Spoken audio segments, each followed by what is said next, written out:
है। और अंतरंग ज्ञानानुभूति में कोई विडंबना और कोई आश्चर्य और कोई बाधा फाधा इस ज्ञान पे आती नहीं है।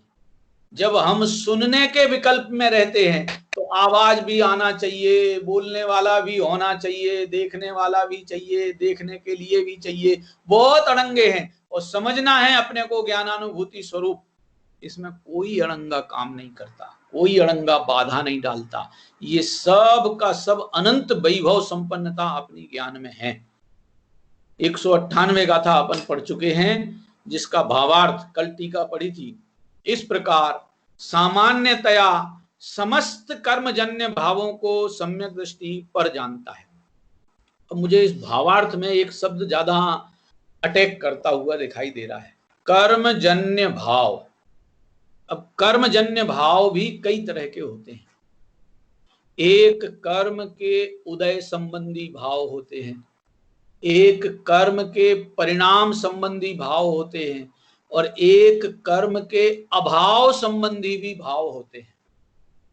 हाँ जी, देखना जरा, मजेदार खेल है। एक एक शब्द में इतना रहस्य भरा है जिसका पार नहीं है। कर्म उदय से संबंधित हो, कर्म बंध से संबंधित हो, या कर्म अभाव से संबंधित हो, ये तीनों तरह के परिणाम स्वभाव नहीं है। शब्द सुनिए जरा, मेरा गंभीरता से बोल रहा हूं, बहुत ख्याल से। स्वभाव नहीं है। देखो, कर्म उदय से जो प्रभावित भाव हैं, कर्म उदय से जो प्रभावित भाव हैं उनको कहते हैं कर्म परिणाम, और कर्म अभाव से जो परिणाम प्रकट होते हैं उनको कहते हैं धर्म परिणाम।